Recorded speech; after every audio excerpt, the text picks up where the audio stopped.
৯ মাস ধরে সমুদ্রে, বন্দরে ফেরার সুযোগ নেই, স্বাভাবিক জীবন নেই। এবার অবশেষে ঘরে ফিরেছে আমেরিকার অন্যতম শক্তিশালী পরমাণু চালিত বিমানবাহী রণতরী। বারবার যার মোতায়েনের সময় বাড়ানো হয়েছিল, সেই ইরান যুদ্ধ শেষ পর্যন্ত কি মার্কিন রণতরীকে ভেতর থেকে ভেঙে দিয়েছে?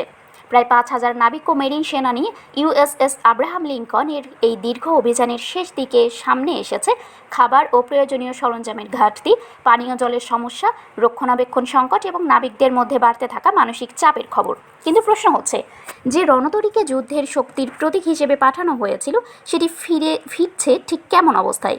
ইউএসএস আব্রাহাম লিঙ্কনের এই যাত্রা শুরু হয়েছিল গত বছরের নভেম্বরের শেষ দিকে। পরিকল্পনা ছিল চলতি বছরের মে মাসের মধ্যে অভিযান শেষ করার। কিন্তু ইরানকে ঘিরে যুক্তরাষ্ট্র ও ইসরায়েলের সামরিক অভিযান শুরু হওয়ার পর বারবার বাড়ানো হয় এর সমুদ্রে থাকার সময়। ফলে রণতরীটি বন্দরে না ভিড়ে টানা ৯ মাস সমুদ্রে কাটিয়েছে। তবে এই দীর্ঘ অভিযানের সঙ্গে সঙ্গে সামনে এসেছে অন্য এক চিত্র। রণতরীটিতে দেখা দিয়েছে খাবার ও প্রয়োজনীয় সরঞ্জামের ঘাটতি, কিছু প্রতিবেদন গরম ও পানযোগ্য পানির সংকট এবং জাহাজের পানি নিষ্কাশন ব্যবস্থার সমস্যার কথা উঠে এসেছে। আবার দীর্ঘ সময় সমুদ্রে থাকার সবচেয়ে বড় চাপ পড়ছে নাবিকদের ওপর। পরিবারের সদস্যরা উদ্বেগ প্রকাশ করে জানিয়েছেন, নাবিকদের মধ্যে ক্লান্তি, মানসিক চাপ এবং মনোবল কমে যাওয়ায় পরিস্থিতি তৈরি হয়েছে। যেমনকি কয়েকজন নাবিক সমুদ্রে ঝাঁপ দেওয়ার চেষ্টা করেছিলেন বলেও প্রতিবেদনে দাবি করা হয়েছে। মার্কিন নৌবাহিনী অবশ্য জানিয়েছে, জাহাজে অল্প সংখ্যক মানসিক স্বাস্থ্য সংক্রান্ত ঘটনা ঘটেছিল এবং সেগুলোতে চিকিৎসা দেওয়া হয়েছে। অর্থাৎ আমেরিকার সবচেয়ে শক্তিশালী সামরিক প্ল্যাটফর্মগুলোর একটি শুধু যুদ্ধের চাপই সামলাচ্ছিল না, দীর্ঘমেয়াদী মোতায়েনের কারণে ভেতর থেকে চাপের মুখে পড়ছিল। আর এ কারণেই এখন আব্রাহাম লিঙ্কনের দেশে ফেরাকে শুধু একটি নিয়মিত প্রত্যাবর্তন হিসেবে দেখছেন না বিশ্লেষকরা।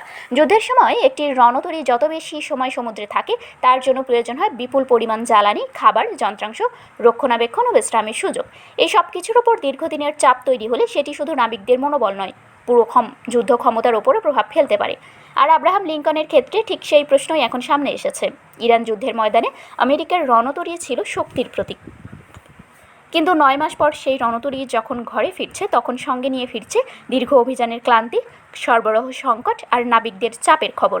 এখন মূল প্রশ্ন, এত দীর্ঘ যুদ্ধ আর টানা মোতায়েনের পর মার্কিন নৌবাহিনীর আরও কত রণতরীকে একইভাবে বিশ্রাম নিতে ঘরে ফিরতে হবে?